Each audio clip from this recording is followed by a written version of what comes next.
Patola has three possible English translations: loofah vegetable, silk squash, sponge gourd. At ito ang konting kalamang dapat na alam mo. Alam niyo ba ng kamatis kasama ang patola ay tinuturing na mga prutas sa botany?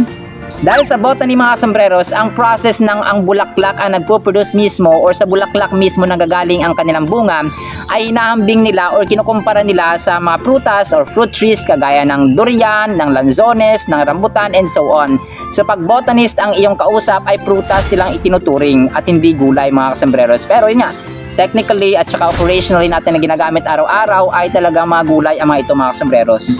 Kung dito sa atin mga sombreros ay parang wala lang, kung gulay, prutas, okay lang.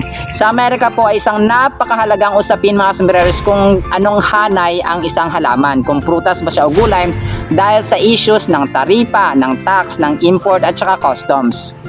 At yan ang konting kalamang dapat na alam mo. Muli po ito po si Kasombrero Dennis na nagsasabing ang buhay ay mas lalo nagiging masaya, mas lalo nagiging puno ng faith, open love pag si Lord Jesus Christ ang ating Panginoon tagapagligtas at pag-asa. Muli po, maraming salamat mga sombrero sa sumasama sa journey ng learning, ng wisdom, ng knowledge. See you sa next segment and paalam po, bye-bye!